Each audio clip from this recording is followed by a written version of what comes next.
말씀 보도록 하겠습니다. 마태복음 3장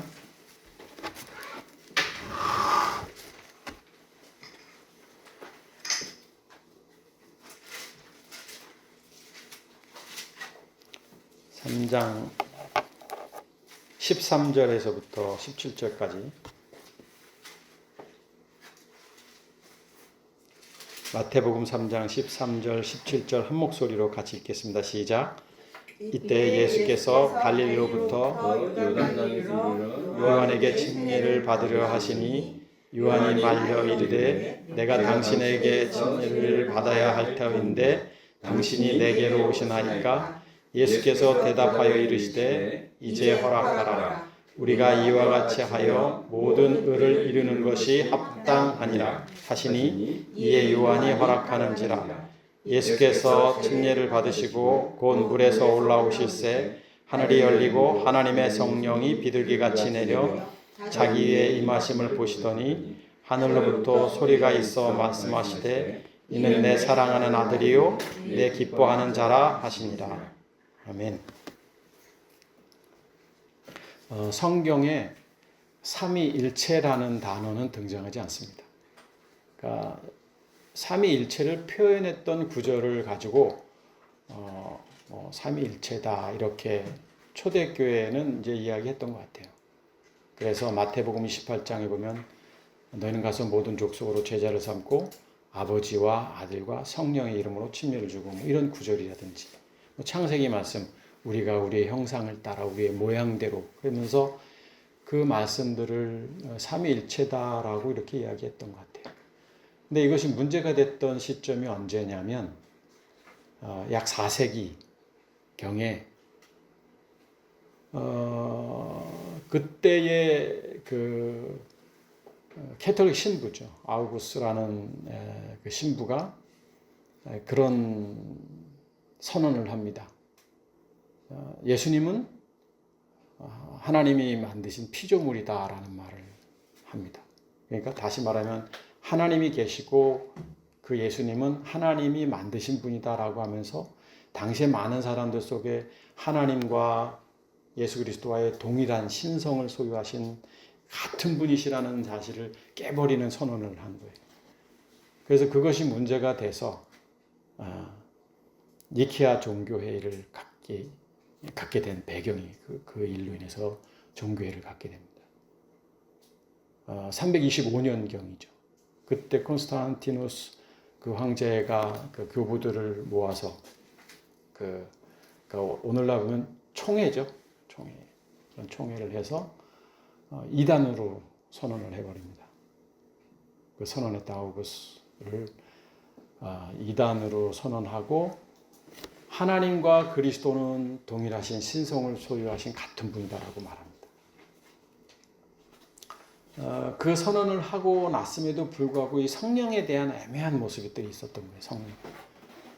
성령에 대한 논란이 있고 그래서 381년도에 콘스탄틴 종교회의를 다시 381년도에 가지면서 그때에 이제 발표를 합니다.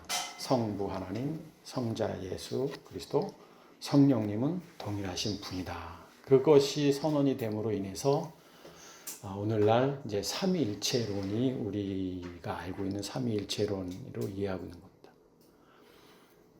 그러니까 성경에 명확하게 삼위일체라는 언급을 하지 않고 있는데 성경을 해석하는 사람들이 이게 성경에서 말하는 삼위일체일 것이다라고 이야기한 사람도 있고 아니다라고 해서 그런 논란 속에서 이제 종교 회의를 통해서 삼위일체 성부 하나님, 성자 예수 그리스도, 성령님은 같은 분이시다, 같은 신성을 가지신 분이다라고 선포를 하고 그게 오늘날 이제 교회 캐톨릭이든 우리 기독교든 그걸 믿는 거죠. 그래서 그걸 안 믿으면 이단으로 봅니다. 여러분들은 어떻게 생각합니까? 삼위일체, 성부 하나님, 성자 예수 그리스도, 성령님. 연 목사는 늘 말씀드리지만 삼위일체를 부정하는 사람이 아닙니다. 성부 하나님, 성자 예수 그리스도, 성령님 동일하시면서도 다른 분, 다르면서도 역할이 다른 분. 그렇지만 저는 삼위일체란 말을 싫어하는 이유 중에 하나는 예수와 그리스도 때문에 그런 거예요. 하나님이야 우리가 뭐라고 말을 안 해도 되잖아요. 말씀을 우리가 나누지 않아도. 그러나 예수와 그리스도는 같은 분이면 분명해요. 예수 그리스도, 그리스도 예수. 그러나 성경을 보면 성경에서는 같은 분이지만 복음의 본질을 이해시키기 위해서 예수와 그리스도를 성경이 나누고 있다라는 거예요. 그러니까 예수와 그리스도를 나누고 있고 그리스도와 예수를 나누고 있고 같은 분임에도 불구하고. 그래서 저는 예수와 그리스도는 같은 분이지만 다르다라는 애매한 표현을 이렇게 말하고 있지만 많은 사람들이 연목사가 이렇게 말하는 것을 보고 그 문제가 된다. 그렇게 하냐. 이렇게 말한 사람은 없어요, 사실은. 왜냐하면 같은 분이니까. 그런 성경을 우리가 이해하려면 반드시 구분줘야 됩니다. 예수님은 율법 아래 오신 육신의 몸을 입고 오신 하나님의 아들이신 거예요. 그러니까 제가 늘 말씀드리지만 하나님 우편에 계셨던 분이 예수님이 아니라 그리스도입니다. 크리스토스. 이분이 하나님의 아들인 거예요. 그리스도가 하나님의 아들이신 겁니다. 오늘 성경에도 그렇고 또 성경의 여러 구절에도 로마서에서도 지난주에도 봤고 매주 우리가 봤습니다만 성결의 영으로 그리고 아들로 칭함을 받을 때가 이 그리스도라는 분일 때 그게 하나님의 아들이다 이렇게 말합니다. 그럼 예수는 누구냐? 예수님은 우리가 알고 있는 예수님이죠. 명확하게 구분을 줘야 됩니다. 왜냐하면 예수님은 같은 분이지만 이 예수님은 육신의 몸을 입고 오셨다고 로마서 말씀이잖아요. 그러니까 여기 그리스도가 계신다. 그러면 예수님이 따로 계시는 거예요. 같은 분인데 이게 참 애매해요. 우리가 이성적, 생물학적 어떻게 이해하겠어요. 근데 이분이 누구냐면 하나님의 아들이신 그리스도가 이 땅에 잠시예요. 34년 동안 잠시 우리와 같은 이 육신의 몸을 입고 이 땅에 계셨던 분인 거예요. 잠시. 그리고 이분이 다시 원래 그리스도로 돌아가십니다. 그리스도, 예수님, 그리스도. 이 과정을 뭐라고 표현하냐면 이거를 부활이라고 표현합니다. 부활. 이게 부활인 거예요. 그러니까 예수께서 죄송합니다. 부활이 아니라 이게 부활이죠. 예수께서 그리스도가 그렇죠. 이게 부활이죠. 예수님이 십자가의 죽음을 통해서 다시 그리스도가 되신 게 부활. 그러니까 어떻게 보면 이제 이겁니다. 원래대로 돌아가신 게 부활이에요. 원래대로. 부활이라는 게 그런 뜻이거든요. 원래 누구였어요? 그리스도대로 돌아간 거예요. 이게. 이렇게. 십자가의 죽음을 통해서 다시 태어난 거. 그러니까 이게 성경에서 말하고 있는 복음이에요. 그리스도의 복음이라고 말하는 거예요. 하나님의 아들이신 그리스도가 이 땅에 예수로 율법 아래 오셨다가 다시 원래 생명이신 그리스도로 돌아가신 거예요. 이게 성경의 논리예요. 그래서 우리도 처음에 누구냐면 창세전에 인간 누구냐면 우리도 창세전에 여기 우리가 있었어요. 태어나기도 전에. 근데 우리는 태어났어요. 어떻게 태어났냐면 사단의 자녀로 태어난 거예요. 예수님은 사단의 자녀로 태어난 게 아니라 율법 아래 오셨고 거룩하고 의롭고 선하신 그 예수님이지만 우리는 죄인 사단의 자녀로 태어났다가 다시 우리는 어떻게 돌아가요? 이때 태어나기 전에 하나님의 자녀로 돌아가는. 그러니까 예수님께서 이 땅에 오셔서 이런 과정을 그리스도께서 이 땅에 예수로 오셔서 이렇게 가신 이유는 뭐냐면 구원의 문제가 어떻게 이루어지는가를 알려주기 위해서 이렇게 된 거예요. 근데 우리는 어떻게 해요? 구원 그러면 예수님 영접하고 받아들이면 뭐 거듭난다, 하나님 자녀가 된다 이렇게 생각하는데 그런 게 아니에요. 우리가 원래대로 돌아가야 되는 거예요. 원래대로. 그러니까 이 사람은 누구냐면 예정된 사람들만이 구원받는 거예요. 예정되지 않은 사람들은 절대 이렇게 하고 싶어도 못하고 원하고 싶어도 안 되는 거예요. 그러면 여기 있는 사람들은 누구냐? 교회 다니는 모든 사람들이냐? 아니라는 거예요. 죄송하게도. 교회 다니는 모든 사람들이 거듭났다라는 말에 동의하는 사람 이 지구상에 아무도 없을걸요. 교회 다니는 사람이 아니라 창세전에 그리스도 안에서 예정된 자가 때가 되면 주님을 만나서 거듭나게 되고 다시 태어나는 거예요. 이게 성경에서 말하고 있는 복음의 본질이고 이거 외에는 말하고 있지 않는 거예요. 창세기부터 계시록까지 다 이 얘기밖에 안 하고 있는 거예요. 오직 이것을 기록함은 요한복음 20장 31절에 나오잖아요. 그러니까 성경의 기록 목적이 예수가 그리스도이심을 믿는 자가 생명을 얻는다라는 거, 하나님의 아들 그리스도이심을 믿는 자가 그런 거니. 그러니까 성경의 기록 목적이 이건데 우리는 지금 교회에 나오면 교회에 나와서 무슨 이야기를 들어요? 좋은 이야기를 듣고 용기도 얻고 그 다음에 위로도 받고 이런 소망의 메시지를 듣는단 말이에요. 강단을 통해서. 목사님의 입술을 통해서. 위로는 목사님이 하는 게 아니에요. 주님이 하는 거지. 소망은 목사님이 주는 게 아니에요. 주님이 주는 거지. 그러니까 교회 오면 우리의 혼을 건드리는 설교들이 얼마나 많아요.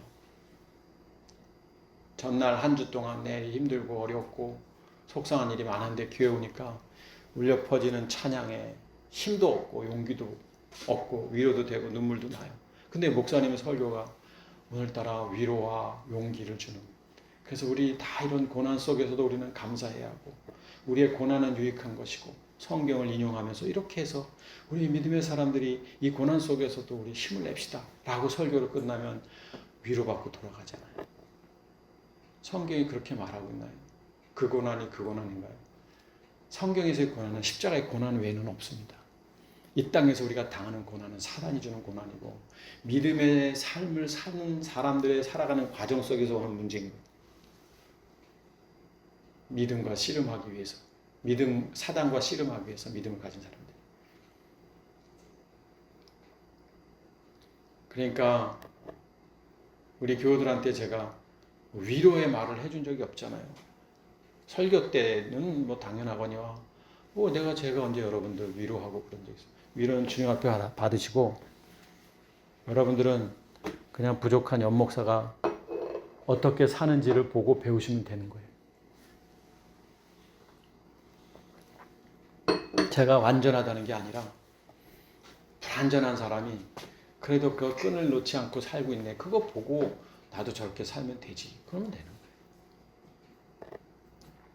왜냐하면 저는 주님을 제대로 만난 사람이기 때문에 그런 말을 하는 거예요.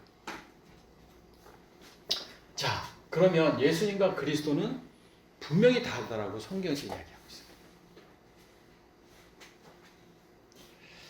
있어요. 마태복음 1장을 한번 볼까요? 그래도 마이크가 제대로 잘 나오네요. 이게 작은 마이크를 썼는데. 1장에 보면 16절 야곱은 마리아의 남편 요셉을 낳았으니 마리아에게서 그리스도라 칭하는 예수가 나시니라 이렇게 되어 있습니다. 그러니까 여기 보면 마리아에게서 예수가 나셨다라는 말을 하지 않고 그리스도라 칭하는 이렇게 되어 있어요. 칭하는이라는 단어는 여러분 잘 아는 단어예요. 레고라는 단어예요. 우리 지금 저기 레고로 만든 작품들이 이렇게 있잖아요. 저게 레고가 칭하는, 이야기하다 말하다 앞에 두다 놓다 뭐 이런 단어거든요. 그러니까 지금 여기 그리스도라 칭하는 예수가 나셨다라는 것은 제가 이 헬라 원역을 직역을 해봤어요. 그대로 뭐 굳이 읽어드리지는 않겠습니다만 야곱은 마리아의 남편 요셉을 낳고 마리아에게서 예수가 나셨는데 예수가 나셨는데 그분을 그리스도라고 칭한다. 그분을 그리스도라고 말한다. 그러니까 역설적 번역에 제가 직역한 거예요. 그러니까 의역을 한 거죠. 헬라어 원문 성경. 다시 말하면 우리가 그 예수님을 보면서 그리스도가 나셨구나. 이걸 보아야 된다라는 거예요. 그러니까 시몬이 그랬죠. 동방 박사가 그랬죠. 그 아기 예수를 보고 예수를 본 게 아니에요. 그리스도를 본 거예요. 그런데 오늘 우리가 본문으로 돌아가 보면 마태복음 3장에 보면 그 예수를 예수로 보지 않은 사람이 등장하는데 누구냐면 침례 요한이죠. 13절 보면 이때 예수께서 갈릴리로부터 요단강에 이르러 요한에게 침례를 받으려 하시니 우리말 성경에 여러분 다 세례로 되어 있지만 세례든 침례든 상관은 없지만 원래 여기는 밥티조라는 단어예요. 밥티조. 세례라는 게. 그러니까 물속에 잠기우다 이거예요. 동사로는. 영어로는 baptist라고 하죠. 그러니까 예수님이 물속에 들어갔다가 나오신 거예요. 이것도 상징적인 거예요. 세례는 뿌리는 거예요. 이렇게 물로, 약식으로. 그러니까 왜 뿌려요? 지금 막 돌아가시기 임종 전에 세례는 받아야 되고 하니까 물속에 들어가서 우리가 약식으로 하기 시작한 거예요. 어린 아이들 유아 세례죠. 근데 침례의 의미는 다른 겁니다. 물속에 들어가서 박 집사님도 침례 받으셨다고 그랬잖아요. 아니, 집사님 침례 한번 박 집사님 받으셨나 그래요? 침례는 물속에 들어가요. 저도 침례를 받았지만 거기서 조금만 더 목사님이 머리를 누르고 있었으면 숨을 못 쉬고 죽었을 거예요. 근데 갑갑할 때 이렇게 쭉 나왔거든요. 물속에 들어가서 죽었다. 그리고 나왔다. 다시 호흡을 했거든요. 그냥 상징적인 거예요. 한 번씩 침례 받는 것도 괜찮을 것 같아요. 세례부터. 한번 들어가서 평소에 때 마음에 안 드는 사람은 목사님이 10초간 더 누르고 있어요. 못 나오게 정신 차려. 무슨 얘기지만 침례의 의미. 근데 오늘 예수님은 여기 보면 물속에 들어가셨어요. 그래서 아까 성경 읽을 때 세례로 읽는 분, 저 같은 경우는 침례로 읽고 있는데 침례교 목사니까 침례로 읽기도 하지만 원문을 이해하니까 자, 요한이 말려 이르되 그러니까 예수님이 침례를 받으려고 하니까 요한이 안 된다는 거예요. 왜냐하면 내가 당신에게서 침례를 받아야 할 터인데 당신이 내게로 오시나이까. 벌써 여기서부터 요한과 이 예수님과의 어떤 모습이 우리에게 보여주고 있는지 그냥 처음 보는 사람한테 이렇게 대하진 않아요. 안 됩니다, 안 됩니다. 내가 받아야 됩니다. 이상하잖아요. 그러니까 요한의 눈에 비춰진 예수님은 누구다? 그리스도입니다. 그리스도. 예수께서 대답하여 이르시되 이제 허락하라. 우리가 이와 같이 하여 모든 의를 이루는 것이 합당하다. 이게 하나님의 뜻. 그러니까 이 예수님이 침례를 받는 것이 하나님의 의를 이루는 거다. 하나님의 의는 뭐예요? 십자가의 죽음과 부활이 하나님의 의입니다. 그러니까 이 십자가의 죽음과 의를 이루기 위한 이 시발점이 예수님의 침례 사건인 거예요. 아기 예수로 태어나서 이제 공생애를 시작하기, 이제 공적 사역을 시작하기 그 전에 제일 먼저 하셨던 게 뭐냐면 침례인 거예요. 이것도 우리에게 주는 상징적 의미가 있습니다.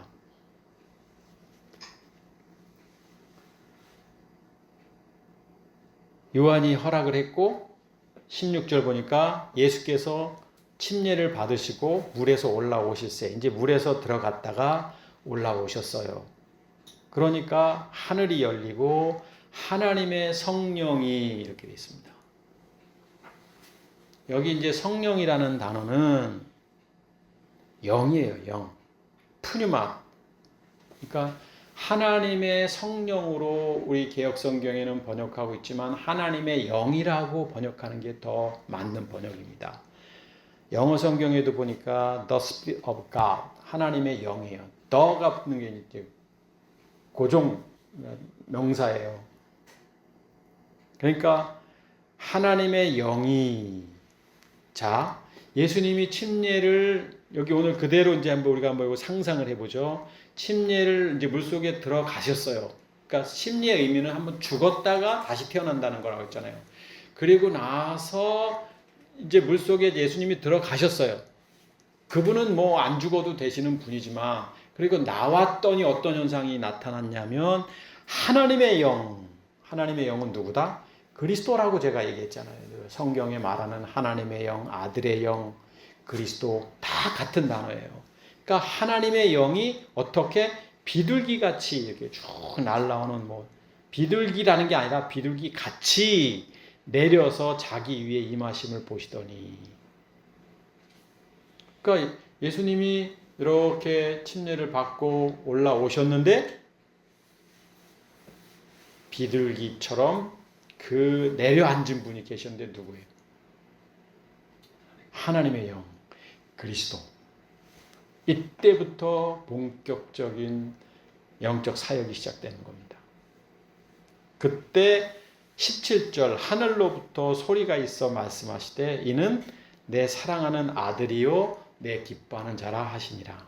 자, 우리가 잘 아는 말씀이고 생각 없이 지나갔던 말씀이지만 여기 하늘에서 소리가 있었다. 자, 예수님이 이 땅의 말구육간에서 태어날 때 그때 하늘에서 소리가 있었나요? 마국간에서 아기가 응아할 때 하나님이 소리가 있어, 이것처럼 소리가 있어 말씀하시되 내 사랑하는 아들이요란 말 안 하셨단 말이에요. 그냥 태어나셨어요, 예수님.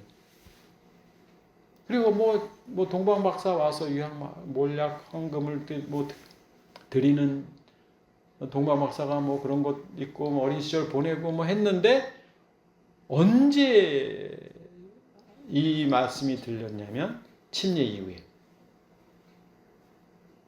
다시 말하면 하나님의 영이 앉았을 때. 그러니까 이분이 엉뚱했던 한 분이 그리스도로 바뀌었다가 아니라 이제 그 본격적 사역이 시작할 때, 이건 우리가 이성적으로 잘 이해는 못하는 거예요. 그리스도 하나님의 아들로 인정하심을 받을 때, 로마서 표현하고 똑같아요. 이때 내 사랑하는 아들이요 그랬어요. 그러면 침례 받기 전에 예수님은 내 사랑하는 아들이 아닌가요? 그런데 하나님의 시각 속의 예수와 하나님의 시각 속의 그리스도가 다른 거예요. 하나님의 시각 속의 예수님은 육신으로 이 땅에 오셨을 때 잠시 율법으로 오신 그분이에요. 하나님의 아들이지만. 그런데 이분의 본질이 그리스도이신 그분을 볼 때 내 사랑하는 아들이다. 성결의 영으로 됐을 때 내 아들로 인정함을 받았다라고 하는 것처럼. 그러니까 성경은 예수님과 그리스도를 이 본문에서도 구분하고 있다는 겁니다. 내 기뻐하는 자라. 자, 4장 1절에 보면 그때 예수께서 누구에게 이끌려 시험을 받으러 가죠? 성령에게.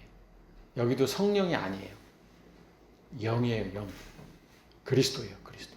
그러니까 이미 침례를 받으신 이후에 비둘기처럼 내려앉으신 그 영. 그러니까 합치게 된 거예요. 어떻게 보면. 합친다라는 단어가 좀 애매하지만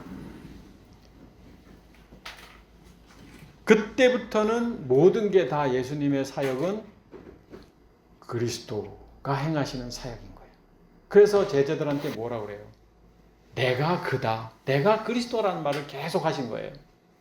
많은 사람들한테 복음을 전하잖아요. 그리스도의 복음을. 그러면서 내가 그리스도라는 말씀을 하시는 거예요.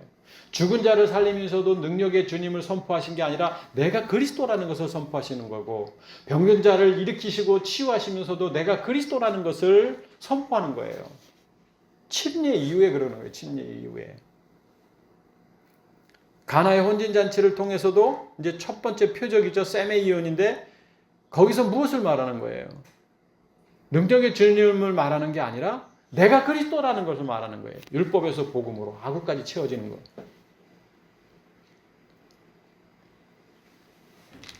요한복음 1장으로 한번 넘어가 보죠. 요한복음 1장을 보면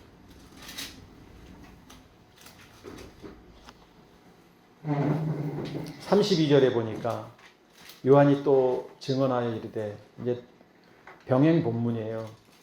내가 봄에 성령이 비둘기같이 하늘로부터 내려와 그 위에 머물러라. 여기도 성령이 아니라 영입니다. 영. 그리스도예요. The Spirit, 영어로는 푸뉴마토스. 자, 여기도 보면 이제 영이 그리스도가 머물렀다.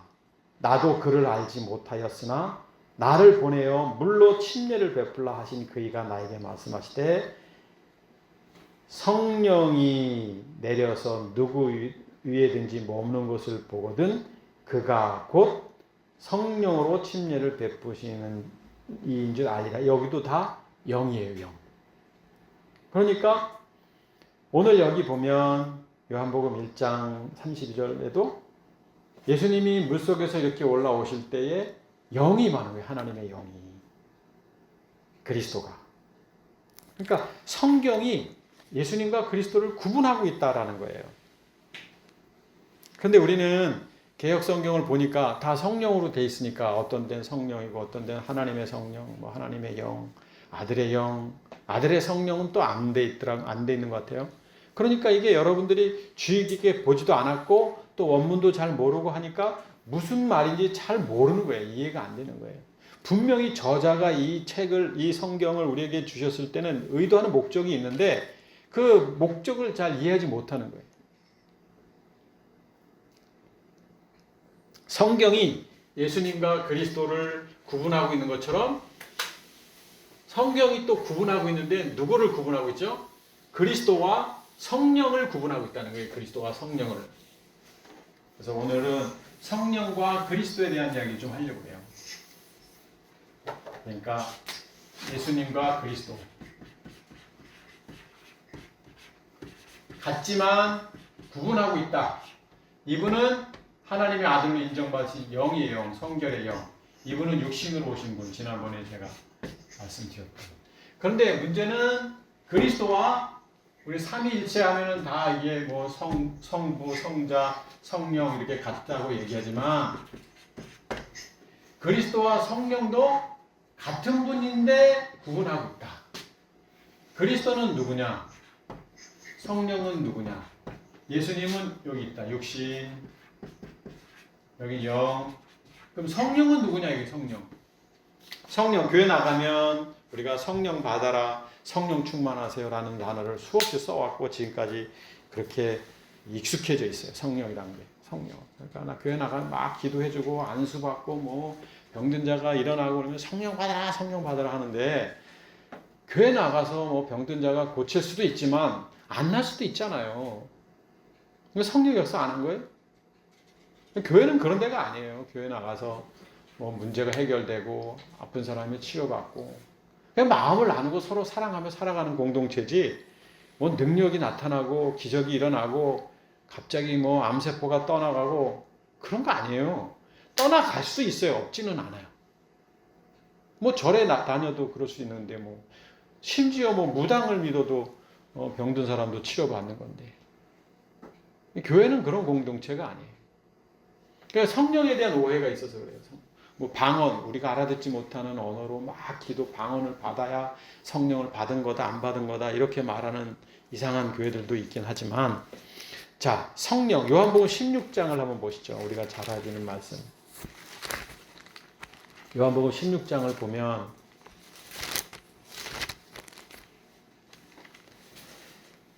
성령에 대한 여러 구절이 나오지만 네 구절만 보려고 하는데 요한복음 16장 7절을 보니까 지금 오늘 여기는 예수님이 말씀하신 건데요. 7절 보니까 그러나 내가 너희에게 실상을 말한다. 그러니까 예수님이 뭐라고 말씀하셨냐면 내가 이제 너희들이 하고 싶은 말이 있어. 좀 말하고 싶은 게 있는데 좀 말할게라고 말씀하셨어요. 근데 뭐라고 말씀하셨냐면 내가 떠나가는 것이 너희에게 유익하다. 그러니까 예수님이 하고 싶은 말을 하시는데 떠나가야 유익하다. 예수님이 떠나가는 게 뭐예요? 십자가의 죽음이란 말이에요. 그러니까 예수님이 나는 죽어야 된다라고 말하는 거예요. 우리는 죽어야 돼요. 안 죽으면 안 되는 거예요. 세상적으로도 좀 죽어야 되고 영적으로도 죽어야 됩니다. 성격도 좀 죽어야 되고 자기 고집도 죽어야 되고 내 주장도 좀 죽어야 돼요. 십자가에서 다. 그래서 충돌이 일어나는 거예요. 내가 옳다 그릇되다. 물론 우리가 육신이 있어서 뭐 늘 육신 가운데 본능적 욕구 가운데 살긴 하지만, 자, 어찌됐든 예수님이 떠나가는 것이 유익하다. 내가 죽어야 된다. 내가 떠나가지 아니하면, 죽지 아니하면 보혜사가 너희에게로 오시지 아니할 것입니다. 자, 오늘 성경에도 예수님이 말씀하셨는데 뭐라고 말씀하셨냐면 내가 죽어야 보혜사가 온다라고 했어요. 그러니까 예수님과 성령도 성경이 구분하고 있다라는 거예요. 그러니까 이걸 삼위일체 논리로 예수님과 성령, 하나님의 아들이 같다라고 이야기하기는 좀 애매해요. 왜냐하면 예수님이 뭐라고 말씀하셨냐면 분명히 말씀해요. 내가 죽어야 그분이 온다라고 했어요. 여기 보니까 보혜사가 너에게, 내가 죽고 나서 너에게 다시 올 거라고 말씀하시지 않았다라는 거예요. 내가 죽어야 보혜사, 성령이거든요. 여기 보혜사, 성령이 온다. 죽어야. 그런데 그 다음 구절, 다음 말씀 보면 자, 보혜사가 너희에게 오시지 아니할 것이요 가면이라고 했어요. 가면. 그러니까 예수님이 간다는 건 뭐라고 했어요? 돌아가시면, 십자가에 못 박혀 돌아가시면 내가, 여기서 갔어요. 예수님이 십자가에 못 박혀 돌아가셨어요. 여기 예수님이고 십자가에 못 박혀 돌아가시면 누구예요? 그 다음부터는 영이신 그리스도잖아요. 그리스도예요. 예수님이 아니에요. 예수님은 십자가에 못 박혀 돌아가시고 테텔레스타이 다 이루시고 나서 그리스도로 이제 가셨어요. 이제 영으로 부활하셨어요. 부활하셔서 내가, 그리스도가 그를 너희에게 보낸다. 그를 보낸다 그랬어요. 그를 보낸다. 중요해요. 자, 예수님이 십자가에 못 박혀 돌아가시고 나서 그리스도가 되셔서 그리스도가 그를 보낸다 할 때 그와 그리스도도 구분하고 있다는 거예요.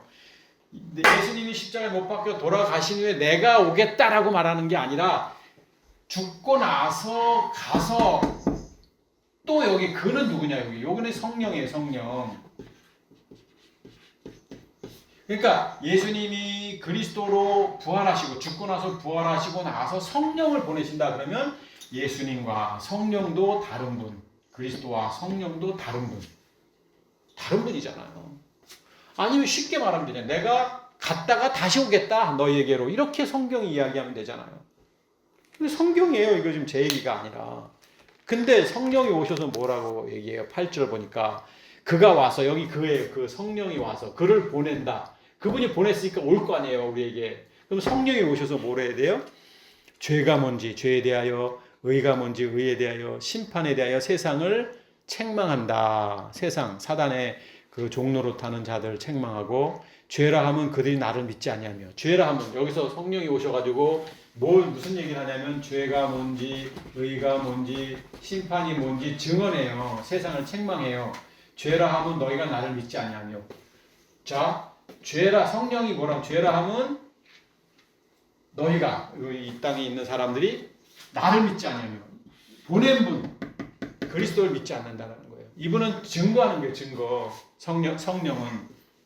그러니까 죄는 뭐냐? 우리가 나쁜 짓 하고 착하게 살지 않고, 이게 죄가 아니라 믿지 않는 거예요. 그리스도를 믿지 않는 거. 또 의에 대하여라 하면 아버지께로 간다. 의는 뭐냐면, 성경이 말하는 의는 뭐냐면 아버지께로 가는 거예요. 그러니까 예수님이 십자가에 못 박혀 돌아가시는 게 의예요. 십자가의 죽음과 부활이 의예요.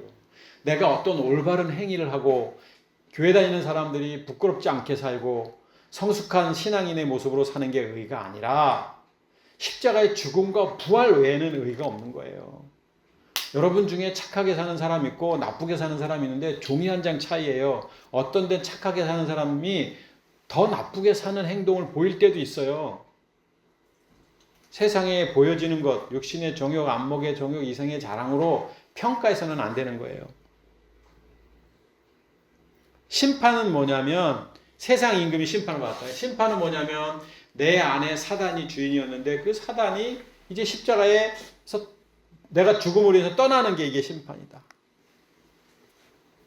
자, 13절. 그러나 진리의 성령이 오시면, 여기 진리의 성령으로 되어 있지만 여기도 진리의 영이에요. 그리스도예요. 그리스도가 오시면 그가 너희를 모든 진리 가운데로 인도하시니까 우리 안에 그리스도가 임재함으로 인해서 우리가 진리 가운데 사는 거예요. 그러니까 내가 사는 게 아니라 내가 죽고 내 안에 그리스도가 산다.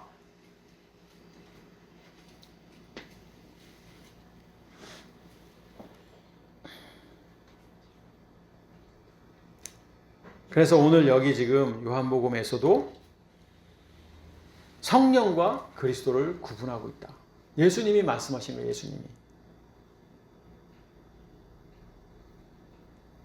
로마서 8장을 한번 볼까요? 로마서 8장.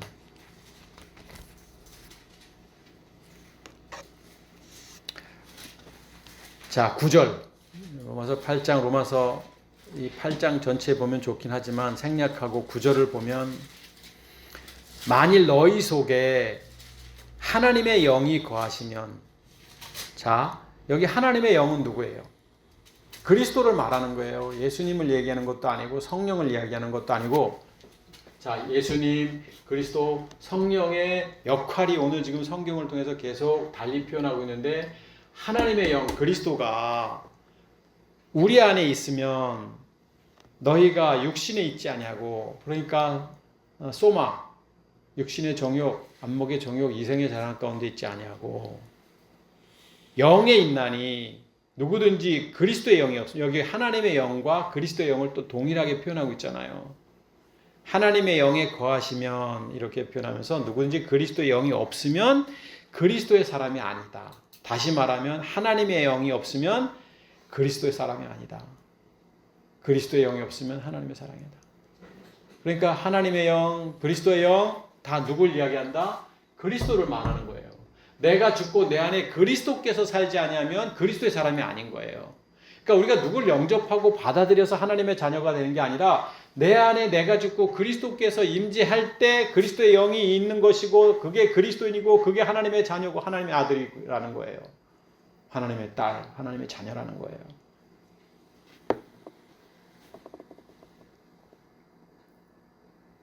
10절, 또 그리스도께서 너희 안에 계시면, 여기 표현하고 있잖아요. 아까 하나님의 영으로 표현됐고 그리스도의 영으로 표현되어 있는데 이제는 그리스도라고 표현하잖아요.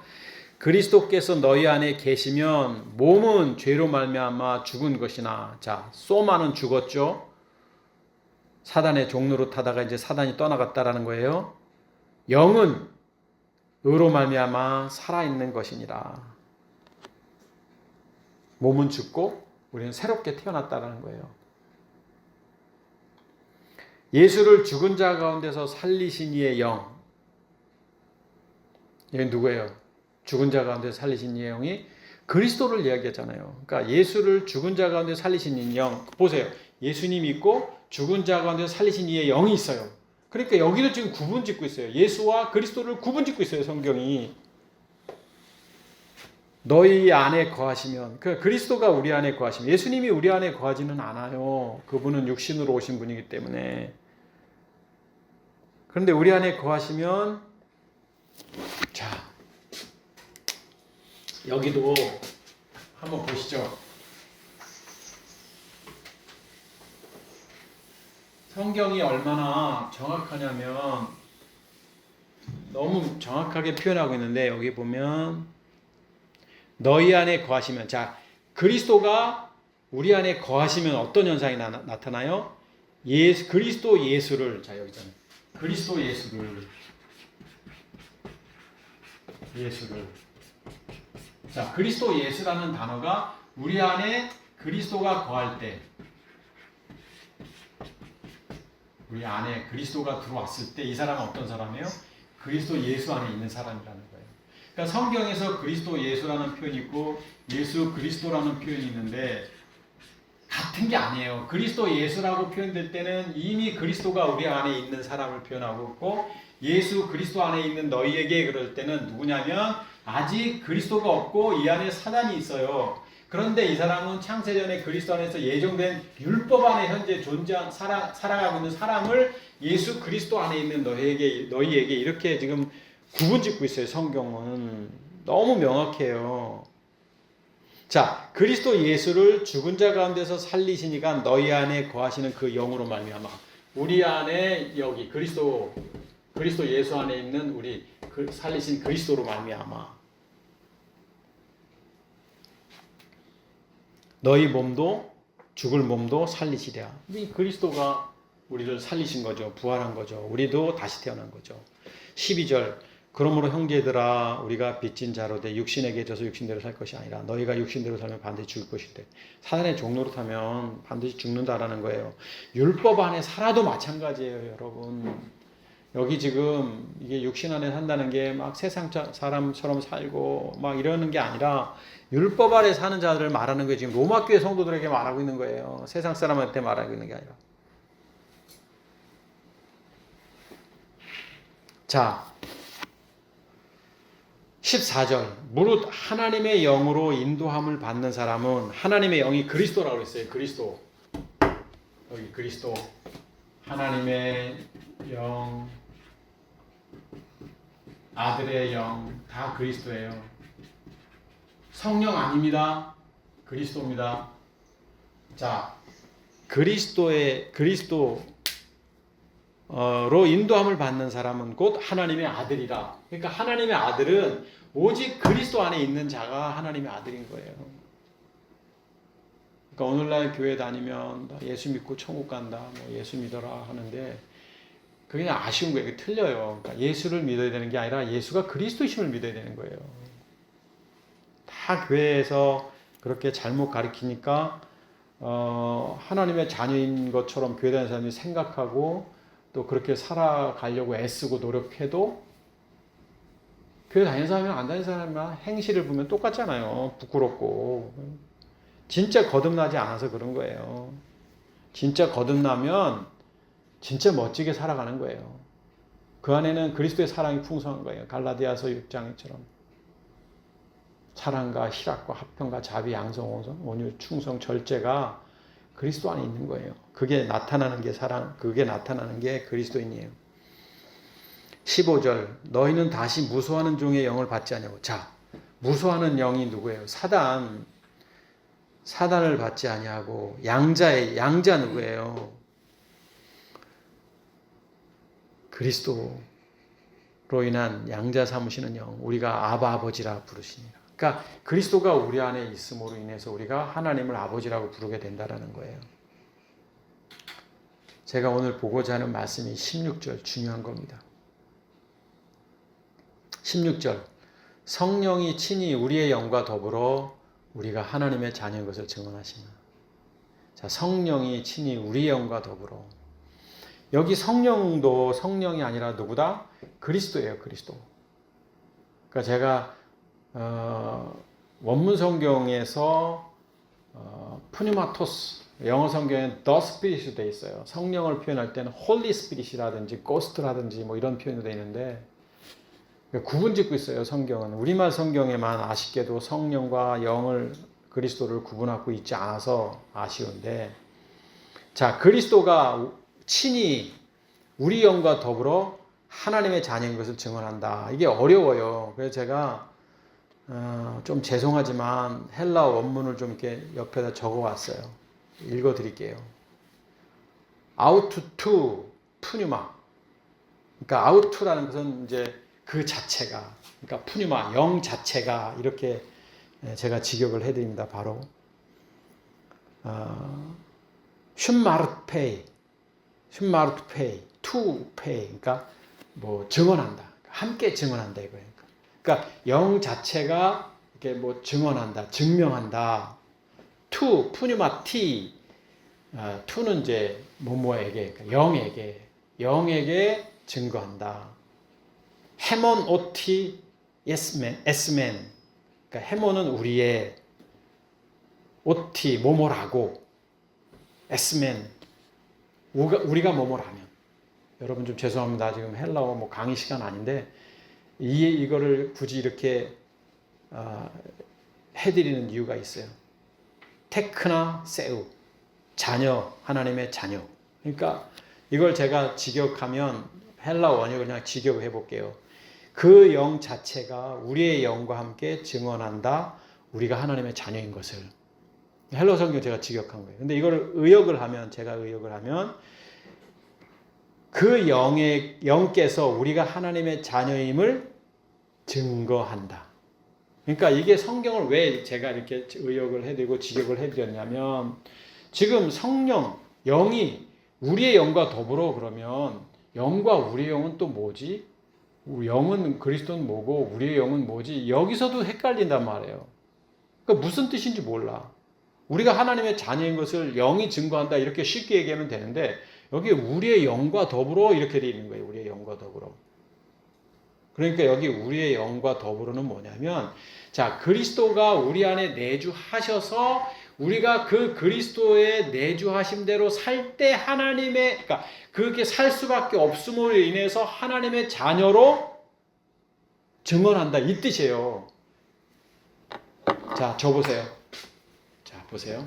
이 말이 16절을 정말 번역을 잘하면 너무 은혜스러운 구절인 거예요. 그러니까 이 말은 뭐냐면, 영이 그리스도가 우리의 영과 더불어 우리가 하나님의 자녀인 것을 증언한다 이게 아니라, 그리스도가 우리 안에 내주하심으로 말미암아서 그 내주하심의 증거로 인해서 우리가 하나님의 자녀임이 증거된다 이렇게 번역을 하는 거예요. 번역을 해야 맞는 거예요.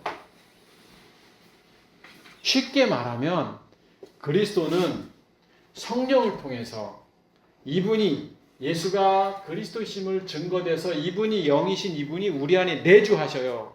이게 우리가 십자가의 육체를 못 박는 믿음의 행함이에요. 내주하심으로 인해서 하나님이 아들로 인정한다. 우리를 하나님의 아들로 인정한다. 하나님, 15절에 하나님을 아바 아버지로 부른다. 16절에 하나님이 인정한다. 누구 때문에?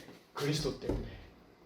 그러니까 이거예요. 결국에는 여기 지금 15절, 16절에서 성령은 누구다? 예수가 그리스도이심을 증거하는 영인 거예요. 증거하는 영. 우리가 사단의 자녀예요. 태어날 때부터 우리는. 그래서 그냥 태어날 때부터 응하고 우는 이유가 뭐냐면 사단의 자녀이기 때문에 그러는 거예요. 애가 처음부터 태어나면서 막 웃으면 좋은데 배고프다고 땡깡거리고 우는 게 귀엽긴 하지만, 그 왜 그래요? 본능이 벌써 이미 하나님의 자녀가 아니라 사단의 자녀로 태어나서 그런 거예요. 우리는. 자, 그러면 사단의 자녀가, 여기 사단이 있어요. 예수님이 그리스도라는 것을 믿어요? 못 믿어요? 얘 때문에. 절대 못 믿어요. 그럼 누가? 이 성령이 우리에게 오셔야 되는 시점이 있어요. 오셔가지고 얘야, 너는 사단의 자녀야. 죄가 뭔지 알려주는 거예요. 이분이, 성령이. 그래서 죄가 뭔지, 그래서 죄가 뭔지 알았어. 근데 의가 뭔지, 내가 아버지께로 가며 십자가의 죽음과 부활, 너희도 반드시 육체를 십자가에 못 박는 믿음의 행함을 성령이 알려주는 거예요. 그 다음에 심판, 내 안에, 이 안에 사단이 멸함을 받는 거예요. 이게 심판이라는 것은 성령이 알려줘요. 이 선제 조건이 돼야 그리스도가 우리 안에 들어오시는 거예요. 이 안에 사단이 있으면 절대 그리스도 못 들어와요. 사단이 멸함을 받아야 그리스도가 들어오는 거예요. 그러니까 성령은 그리스도가 아니에요. 성령이 예수님도 아니에요. 성령은 누구냐? 예수가 그리스도, 이분이 그리스도 영, 하나님의 아들이신 영이라는 것을 증거하는 분이 성령인 거예요. 그러니까 성경은 다 예수님과 그리스도와 성령을 구분하고 있어요. 그럼 우리가 알고 있는 하나님은 아버지시에요. 아버지. 그래서 아까도 니케아 종교회의를 통해서 하나님이 예수님을, 아우구스가 그 신부가 그렇게 해서 문제가 됐잖아요. 하나님 예수님을 창조하셨다. 만들었다. 피조물이다. 그래서 논란이 돼서 아니다. 성부 하나님, 성자 예수 그리스도, 성자 예수 그리스도예요. 성령님 같은 분이다라고 신성을 이렇게 연관시켜가지고 삼위일체론이라는 게 종교회의를 통해서 공의된 거예요. 공포가 된 거예요. 성경에는 안 나와요. 뭐 그런 표현을 가지고 이게 삼위일체라고 하지만 사실 그것도 아니고. 그러니까 여기가 우리 지금 교회 속에 머물러 있다 보니까 이런 논리가 성경에서 분명히 기록되고 있음에도 불구하고 같은 분인데 왜 자꾸 저러지? 그러니까 성령이 우리 안에 있다 이런 표현 많이 써요. 성령 우리 안에 있다.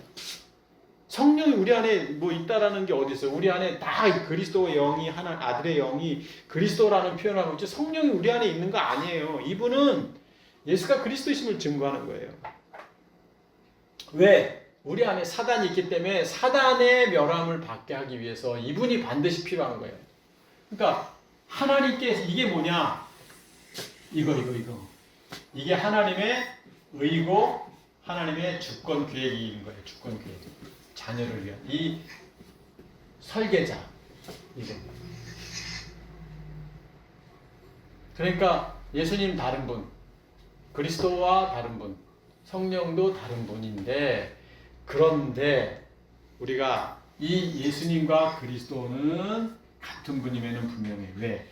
이분이 이 땅에 예수로 오신 거예요. 그리고 그분이 침례받을 때 하나님의 아들 이렇게 얘기하잖아요. 그 예수님을 보면서 하나님의 아들이신 그리스도를 봐야 되는 거예요. 그러니까 삼위일체 우리가 여기 너무 빠져 있으면 안 돼요. 틀리다는 게 아니라 우리가 좀 성경에서 무엇을 말하고 있느냐. 그러니까 이런 논리를 알아야 이제 내가 진짜 거듭난 하나님의 자녀가 되면 이 세상에서 하나님의 자녀답게 살 수밖에 없는 거예요. 때로는 손해도 보고 때로는 내가 뭐 마음의 고통이 있어도 이겨내고 살 수 있는 이유가 다 이런 거예요. 근데 우리가 예수님 믿고 예수님의 자녀 됐다, 뭐 하나님의 자녀가 됐다, 영접했다. 율법으로는 안 돼요. 속상한 일 있으면 속상하고 짜증나 있으면 짜증내고 이게 세상 사람과 똑같이 살아가는 거예요. 우리는 그런 존재가 아니에요. 우리는 거듭난 존재라는 것은 다시 태어난 거예요. 다시 태어났다는 건 뭐냐면 우리의 영이 우리 안에 있다는 거예요. 그게 그리스도. 결론. 지난 시간에는 예수와 그리스도 같은 분이지만 다른 분. 오늘 성령, 그리스도 다른 분. 같은 분이라고 하기에는 저는 애매해요. 사실은.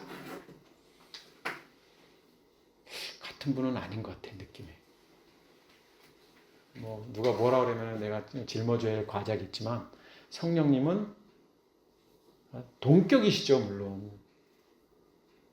뭐 성령이 한 수 아래고 위고 이게 아니라 같은 동격의 영이신 분이시지만 우리가 이게 이성적으로 이해 안 되는 거잖아요.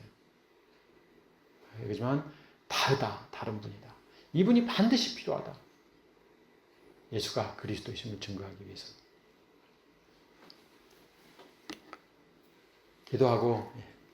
기도하겠습니다.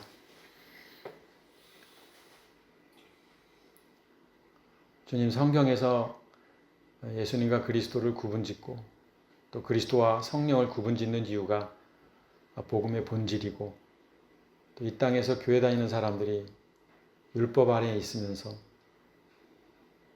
세상 사람 보기에도 거듭난 사람인 것처럼 보여지는 사람이 있다 할지라도 생명이 바뀌지 아니하면 내 안에 존재 자체가 바뀌지 아니하면 그것은 진정한 거듭남이 아닌 것을 성경이 증거하고 있음을 인해서 우리가 얼마나 복음 안에 거듭난 기쁨이 있는지를 깨닫게 해주셔서 감사를 드립니다. 내가 죽고 내 안에 그리스도가 사는 우리, 내가 죽고 내 안에 그리스도가 사는 생명을 가진 자, 그런 자답게 이 땅에서 부닥치는 환경에 좌절하지 아니하고 주님의 그 인도하심 속에 살아가는 우리 모두가 될 수 있도록 역사하여 주옵소서. 이제는 우리 주 예수 그리스도의 은혜와 아버지 하나님의 극진하신 사랑과 성령께서 예수가 그리스도이심을 증거하는 그 믿음의 역사가 이 땅에 속히 임할 수 있기를 간절히 축원하옵나이다. 아멘.